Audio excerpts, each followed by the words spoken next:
Hello everyone, welcome back. I hope you all are doing good. We are sharing now so many worksheets related with the exam, even for the daily practice. तो इससे पहले जो pre school के लिए है मैंने बहुत सारी वर्कशीट शेयर की है।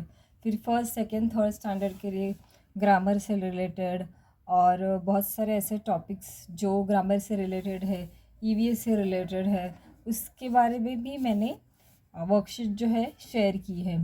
अभी बच्चों के एग्ज़ाम्स कुछ बच्चों के एग्ज़ाम चल रहे हैं, कुछ बच्चों के एग्ज़ाम फिनिश हो गए हैं। तो फिर इट डजेंट मीन दैट हम उन्हें वर्कशीट सॉल्व करने के लिए नहीं दें, या फिर we have to give them enough of time for them after the exam, but in between in a funny way if we will give them the grammar to solve, and then so many examples of maths, it they will definitely not get distracted, क्योंकि exam के बाद बच्चों को जो है वो relax करने का काफ़ी मन करता है। बट फिर अगेन 1 और 2 मंथ के बाद वापस एग्ज़ाम्स शुरू हो जाते हैं। For preschooler it's quite good, like उन्हें ज़्यादा सिलेबस नहीं होता है, या फिर they can cover it within some time. but for primary sections there is, for CBSE, even for ICSE and state board also, there is lots of syllabus they are having. Okay, so मैंने कुछ worksheets, best worksheets बनाई हैं grammar से related. कुछ worksheets में मैं कुछ topic cover करूँगी, उसके बाद वाली वर्कशीट में और टॉपिक्स जो है ग्रामर से रिलेटेड मैं कवर करूँगी। इस वर्कशीट में जो है मैंने कुछ टॉपिक कवर किए हैं related with the grammar for second standard. उसके बाद में सीक्वेंस में मैं जाऊँगी और इस तरीके से ग्रामर से रिलेटेड और मैथ्स से रिलेटेड कुछ वर्कशीट्स लेकर आऊँगी। एंड लिटरेचर जो है इंग्लिश का, वो depends on the whatever the books they are following. So grammar से रिलेटेड हम डिस्कशन हमेशा करेंगे। So I will start here now. Choose the correct nouns. अभी इससे पहले मैंने नाउन्स, प्रोनाउंस, एडजेक्टिव, वर्ब्स, बहुत सारी वीडियोस जो है पहले बना चुकी हूँ, और उसके लिंक मैं डिस्क्रिप्शन बॉक्स में दे दूँगी। आप वो बच्चों को आप देखिएगा और बच्चों को बताइएगा। अब मैं स्टार्ट करती हूँ। फर्स्ट क्वेश्चन से शी, यहाँ पर कुछ मैंने ऑप्शंस दिए हैं। She is an actress. My digest is very beautiful. My mother. The Rajesh are very naughty. The boys. The Rajesh are in same school. Girls. They are playing in the park. Rajesh is a very good boy. John. तो ये रहा noun का question. जो बच्चे जैसे practice करते जाएंगे उससे वो इतनी इजी तरीके से ग्रामर को सॉल्व कर पाएंगे। They will not get confuse while solving all this things. So ये डेली प्रैक्टिस वर्कशीट्स है, हम उन्हें डेली ये प्रैक्टिस करा सकते हैं। Okay, so the second one is choose the correct adjectives. Adjectives की भी नोट्स जो है, वीडियो जो है वो मेरे प्रीवियस वीडियोज़ में है, आप देख सकते हैं। मैं उसकी लिंक भी है वो डिस्क्रिप्शन बॉक्स में डाल दूँगी। Her hairs are brown. She is very sweet. The cake is very tasty. Boy has dash dash hairs, curly. Her hairs are very soft. She is very sweet. Okay, तो यहाँ पर हो गए ये कुछ क्वेश्चंस जिसमें हमने एडजेक्टिव यूज़ किया है। Now moving on to the next question. Choose correct preposition. The bird sat on a tree. यहाँ पर ऑलरेडी ऑन मैंने लिखा है, on a tree.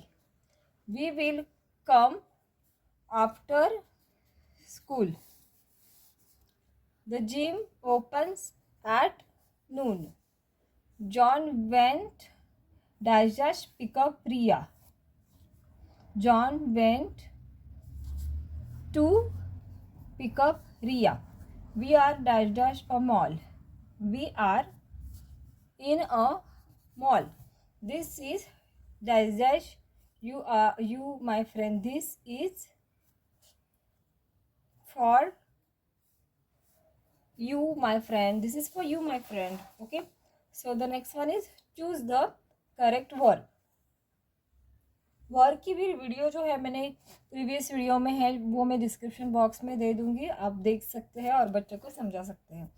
Speaking, dancing, walking, painting, laughing, jumping, playing, writing, basically जो action होता है वो होता है वर्ब. सो यहाँ पर हम स्टार्ट करेंगे और ये इस काइंड के क्वेश्चन जो है वो बच्चे काफ़ी इजीली सॉल्व कर पाते हैं अगर उन्हें जो बेसिक कंसेप्ट है वो समझ में आई तो वो उनके लिए बहुत ईजी हो जाएगा. I am dash dash with my friend dancing.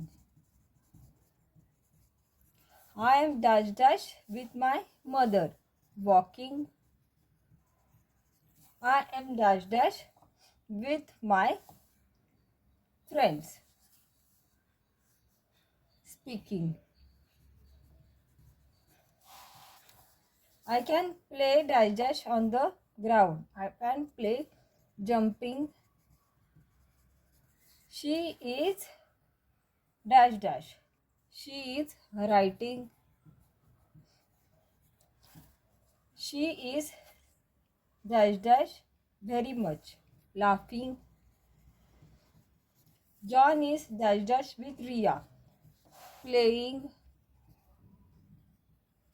I am dash dash in a notebook writing.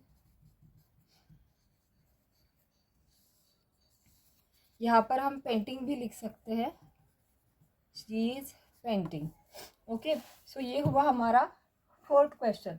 और इजी तरीके से आप बच्चों को ये करने के लिए बोल सकते हैं, not just in terms of options देकर या फिर फिल इन द ब्लैंक्स बनाकर.